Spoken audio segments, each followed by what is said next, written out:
नमस्कार, जोहार। झारखंड, पश्चिम बंगाल, बिहार, इस जनजातीय क्षेत्र में अंग्रेज़ों को शुरुआत से ही काफ़ी परेशानियां हुई है। पहाड़िया आंदोलन ले, चुआड़ आंदोलन ले या घटवाल विद्रोह। घटवाल विद्रोह की चर्चा कम ही होती है। अंग्रेज़ों ने जब इस क्षेत्र में प्रवेश किया तो यहाँ के घटवालों ने उनका खूब जोर विरोध किया और घटवाल विद्रोह जगन्नाथ देव के नेतृत्व में अंग्रेज़ों के विरुद्ध लड़ा गया था। शुरुआती दौर में इस क्षेत्र को जंगल तराई क्षेत्र कहते हैं या जंगल टेरी क्षेत्र नामकरण किया गया था। यह क्षेत्र भागलपुर, खड़गपुर का जंगली क्षेत्र, कहलगांव, बीरभूम, खड़गडिहा, गिद्धौर अर्थात आपका भागलपुर, संथाल परगना, बीरभूम, इन क्षेत्रों में फैला हुआ क्षेत्र जंगल तराई क्षेत्र के नाम से जाना जाता था। जंगल टेरी या जंगल तराई क्षेत्र अंग्रेज़ों के लिए या उससे पहले मुग़लों के लिए भी प्रवेश योग्य नहीं थे। यहाँ जनजातीय आदिवासी समुदाय रहते थे और इन्होंने शुरुआत से ही अंग्रेज़ों और मुग़लों को अपने क्षेत्र में घुसने नहीं दिया, लेकिन यदाकदा ये गुट बनाकर मैदानी क्षेत्रों में लूटपाट किया करते थे।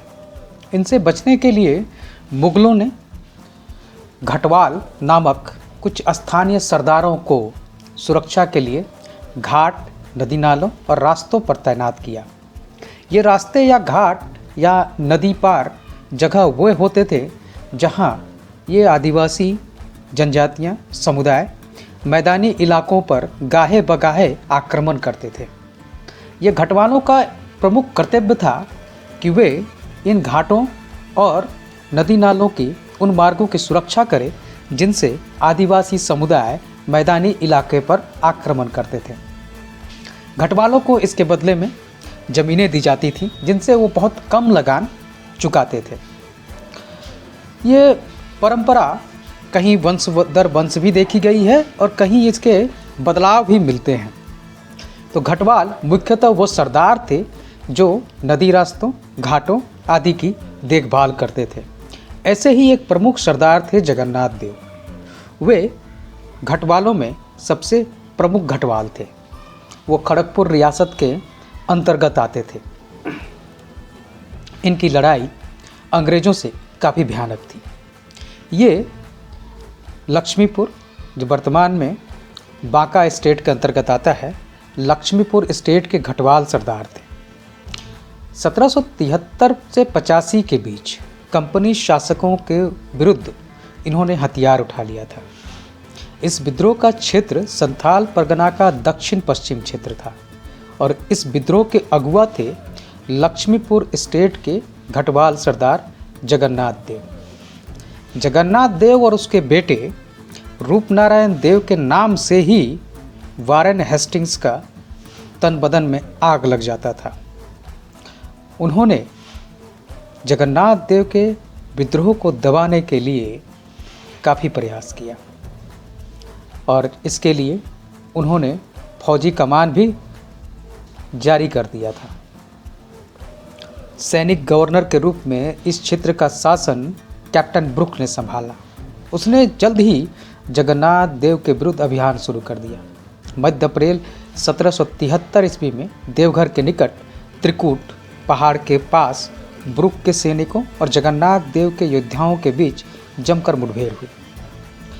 जगन्नाथ देव किसी तरह हारने को तैयार नहीं थे, न पीछे हटने को। अंततः कैप्टन ब्रुक को तोप उतारनी पड़ी। तोप के गोलों से जगन्नाथ देव की सेना तितर बितर हो गए। तोप उतारने के बाद ही कैप्टन ब्रुक जगन्नाथ देव के योद्धाओं को हराने में कामयाब हुए। त्रिकुट पहाड़ की लड़ाई में मात खाकर और अपना किला खो देने के बावजूद जगन्नाथ देव का विद्रोह जारी रहा। वे बीरभूम चले गए। आसपास के कई जागीरदार और घटवाल उनके रिश्तेदार थे और अंग्रेज़ों को कईयों पर उन्हें शरण देने तथा भीतर ही भीतर उनकी सहायता करने का शक था। 1775 में वो पुनः खुले विद्रोह पर उतर पड़े। अगले वर्ष 1776 में उनकी जमींदारी उनके बेटे रूप नारायण देव को सौंप दी गई, लेकिन रूप नारायण देव ने भी कंपनी की सत्ता को चुनौती दे डाली। इस तरह यह विद्रोह 1785 तक जारी रहा। 1785 में आखिरकार रूप नारायण देव ने हथियार डाल दिए। आगे 1803 में बकाया राजस्व के भुगतान के लिए भागलपुर के तत्कालीन कलेक्टर ने रूप नारायण देव के तालुकदारों धर्मदेव सिंह, रंजीत सिंह, मंगल सिंह आदि को भी परवाना भेजा था। तो इन तालुकदारों ने कलेक्टर के आदेश की तामील रोकने की कोशिश की थी, अर्थात खटवालों ने भी अंग्रेजों के विरुद्ध सहर्ष ही उनका अधिकार स्वीकार नहीं कर लिया था, अपनी ओर से पुरजोर कोशिश की थी कि वे स्वतंत्र बने रहें। धन्यवाद।